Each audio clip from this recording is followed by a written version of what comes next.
Okay, guys, if you've been following us with this Storm journey, then you know she has become the heir for eternity. As badass as that is, things just got even crazier because she's now teamed up with none other than the fugitive Charles Xavier, who somehow managed to break free from Grey Malkin. And who's been sent to bring them down and bring him in? None other than the X-Men themselves. You already know things are about to go crazy and all hell is about to break loose.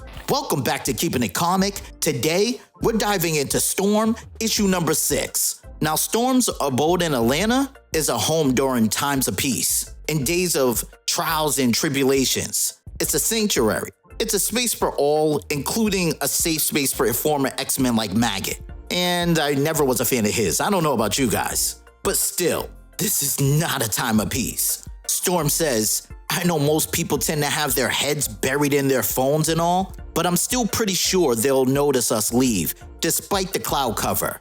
Because you thought in the middle of the night, people weren't going to notice 5 glowing red circles taking off. But this sanctuary transforms into a battleship of great destructive power, known simply as Thundercloud. And we get a glimpse of Storm gearing up, and we already know what's about to go down. She says they will send men after me, very bad men. They will be armed to the teeth with weapons made to hurt me. And that staff she grabs is incredible. And why would people be after her? Well, 10 hours ago, Charles Xavier broke out of prison and was in her kitchen. Now, let me slow it down a little bit for you guys who have not been keeping up with everything going on, because there are a million different issues going on with X-Men right now. So look, let's talk about why Charles Xavier went from mutant savior to the most wanted fugitive. So first up, he made a shady deal with Orchis. Yeah, those anti-mutant psychos. That deal led to an Earth shuttle exploding and killing people. Now, before you freak out, turns out those people were technically already dead. Long story, but still not a good look. And then came the Hellfire Gala disaster. Xavier, under pressure, forced mutants through Krakoan portals, sending them off-world just to keep human government happy. Yeah, that didn't sit right with a lot of people either. And because bad decisions love company, he got locked up in Grey Malkin, the old Xavier Institute, now a mutant prison, thanks to Dr. Karina Ellis. But surprise, surprise, Professor X doesn't stay behind bars for long. Now, he's on the run and asking Storm for help. For what? I'll get to that in a few moments. So, Storm's cooking him this meal while they're chatting. And Xavier's like, I don't have to use my telepathic gifts to know that you have not truly informed the Avengers of my whereabouts. Not yet. And she replies, do you also know why I have gone to all this trouble to make you a warm meal? According to the Avengers database, 95% of the escaped mutant convicts are killed during their manhunt set to retrieve them. Chances are, this may be your last meal. There are no more resurrections, Professor. The dead stay dead. So if I were you, I would get to talking. Why have you really come here? And Xavier says, would you believe me if I told you that I want to bring a piece of old magic back? A magic we lost in our unified dreams when we were forced to awake to harsh realities? I want to raise the dead one more time. And I don't know about anyone else, but I'm a firm believer that Xavier is always thinking about himself and playing some sort of game. So I don't trust this man. But needless to say, we are back in current time in front of the Golden Gate Bridge. And someone says, that's close enough. We don't want to trigger that thing's proximity alert. We'll be going in by portal. And we get this dope shot of these 3 ready to go. Because Storm, Maggot, and Xavier are certain that men equipped with weapons built to cause them unimaginable pain will be let loose on the manhunt. Storm says Maggot, and he says hold your horses. Daddy's gotta look good for the guests. And if I say how I really feel about Storm in this armor, I might get banned from YouTube. But needless to say, Maggot says, if they ain't human, we're eating them too. But those who were after Xavier knew him quite intimately. For whom better to hurt him a great deal than family? And Scott says, stand down, Storm. the professor is coming with the X-Men. And yo, every time they come through a portal, it is a clean shot. I swear they rehearse it. Needless to say, Storm says no. And Scott says, I know he's probably giving you some sad story, but you should know this more than anyone else here. That is what he does. He uses people. And the most effective tool is not his telepathy, but his greater good. And Storm says, don't make me do this, Cyclops. Go home. And he says, if there's going to be any hope of peaceful coexistence with humans and among us, we need to be as accountable as the people we demand it from. The professor is no exception. We're taking him back to Grey Mulkin prison. And Storm says, a day will come when you would desire such an exception, Scott. You would bless the heavens on that day that I am who I am. And come that day, I would put my life on the line for you. But today, this man is under my protection. And Scott says, we don't back down, Storm. And Storm says, I understand. Give it your all, brother. And Scott starts giving commands right away. Kid Omega, shield us from Xavier's telepathy and keep him busy.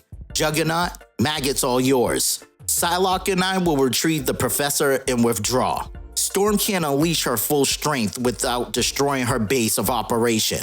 So Temper and Magic, give her hell. And in the midst of all this, why does Charles Xavier look like he just entered the meanest disco battle ever?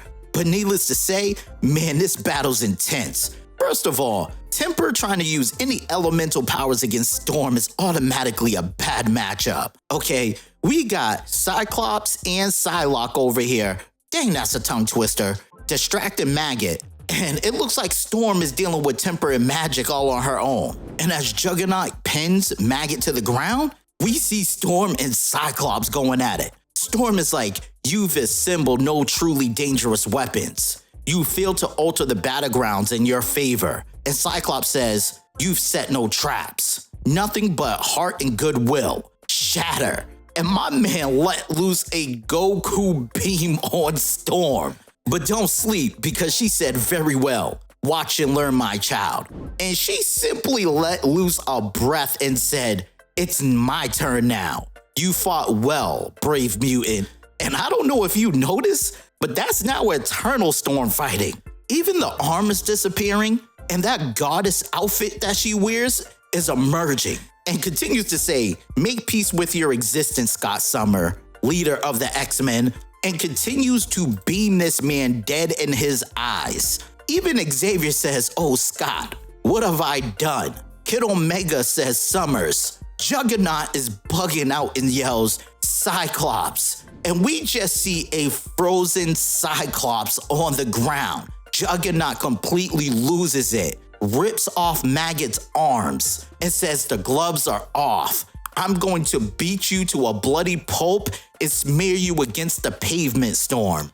And Eternal Storm says, you think you scare me? I've seen Oblivion rip out the hearts of beings that could collapse stars into quasars like it was nothing. Compared to my brother, you were all weak. And then Eternal Storm starts to puke something up. And if you remember from my last video, then you already know what's going on. Because she says, eat up. It is the compressed essence of Agun, a creature so fierce, even your Sorcerer Supreme found it impossible to defeat. She tells them to eat up and heal. Eat up and become my Omega Maggot. And this whole time, Juggernaut has been getting blown by wind. Eternal Storm says, you still resist my strong winds. And Juggernaut says, nothing can stop the Juggernaut. And Eternal Storm replies, why don't we test that theory? And she has this man elevated by the wind while getting stabbed repeatedly with electric versions of that staff she was holding earlier. And then she stabs him into the ground and breaks his helmet. Now the X-Men are grounded. So while Temper's trying to defrost Scott's eyes, she says, I don't think that was Storm in there. And Kid Omega's like, don't, not now. And Psylocke is talking to someone and says, have you found it? And it seems she's talking to Beast. And he says, what state is Cyclops in? Maybe I can offer some help and medical. And she repeats, have you found the engine room, Beast? And he says, yes, I found the Storm engine. She says, blow it up. Don't mess with the X-Men. But before Beast can do anything, Xavier walks in calling his name. beast. And oh man, listen, I'm excited about this. I don't care what anyone has to say. This was a crazy issue. I mean, Storm sitting here defending Xavier after all the madness he's caused, seeing Cyclops, who has been going crazy, and the X-Men issues going on, and Storm going at it, Eternal Storm not caring and going after the whole X-Men, and who knows what type of damage she did to Scott. He might be out for a while, to be honest. And oh man, what exactly is Xavier's game plan here? Because we know it is always something that benefits him. Let me know you guys' thoughts in the comments. And don't forget to like this video. It really helps the YouTube algorithm. And make sure to subscribe and hit the notification bell so you don't miss out on any future content. Join our Patreon and follow us on social media. All links are in the description. And until next time, thanks for kicking it with Keeping It Comic.